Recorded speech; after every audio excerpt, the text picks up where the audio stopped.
Research Channel.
Kumusta mga ka-research? Pumunta naman tayo sa misteryosong isla, ngunit kabigha-bighaning ganda. Ito ay tinatawag nilang Capul Island. Ang Capul ay isang 5th-class municipality sa isla sa lalawigan ng Hilagang Samar. Ayon sa census noong 2020, mayroon itong populasyon na 12,323 katao. Ang Capul ay ang tanging bayan sa lalawigan ng Northern Samar na may natatanging wika na kung tawagin ay inabaknon sa halip na waray. Ang katutubong wika na sinasalita ng mga lokal sa isla ng Samar. Capul was formerly known as Abak. Abak came from the name of the first ruler of Capul, King Abak. King Abak came from Java. So, the name of the island was Abak, the name of the people were Abaknon, and the name of the dialect was Inabaknon. So, naging Capul na lang siya nung dumating yung mga Kastila dito, which was the first rulers of this island. So, as you know, Acapulco is one of the places in Spain siguro or somewhere in Mexico. Ang sabi, one of the travelers na napunta dito during the Mexican galleon trade, nagsulat ng Acapulco na word sa isang bato. Later on, nabura na ang A sa unahan, tapos ang CO sa likod. So, naging Capul na lang siya. Ang Capul Island Lighthouse ay isang parola sa Pituog Point sa San Luis sa hilagang dulo ng Capul Island, Northern Samar. Ang parola ay idiniklara bilang National Historical Landmark noong September 9, 2013. Ang marker na pinamagatang Parola ng Capul ay inilagay noong October 24, 2018. Ito ay inilagay ng National Historical Commission of the Philippines. Para makakalipo kami sa Capul, pwede kang tumadto sa Matnog Port or Allen Port. Ang biyahe, mga isa oras. Depende po ito sa panahon. May mga tao na pag first time mabatian ang isla San Capul, ang kanrauna permi pangutana is nananyaon sa Capul.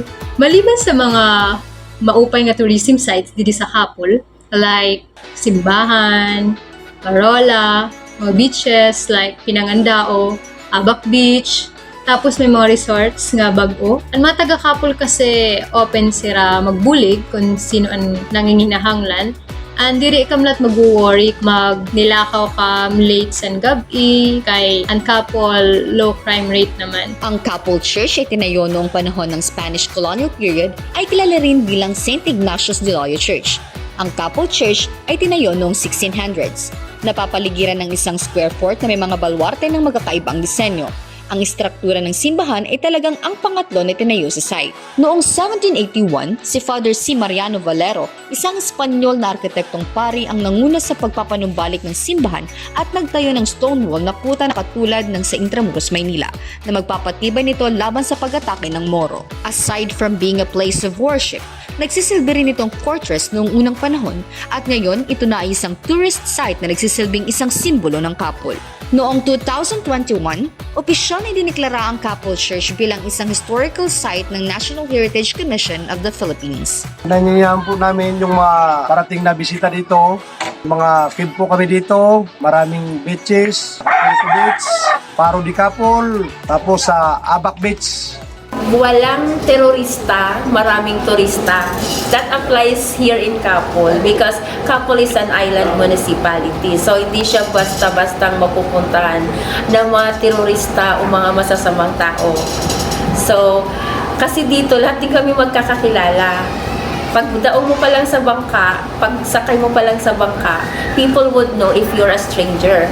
Kasi we speak a different language. So kung hindi ka marunong magsalita ng Inabaknon, automatic, hindi to taga-Kapol.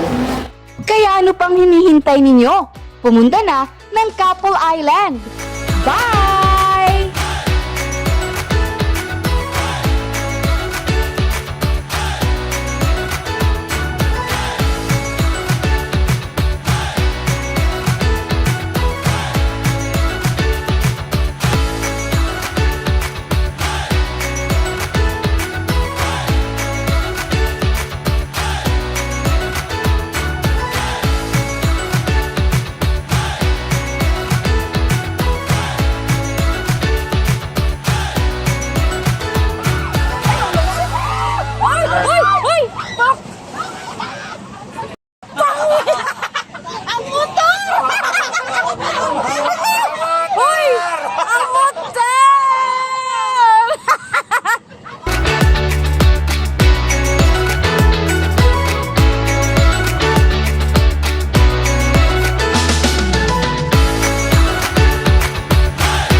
Wizards Channel.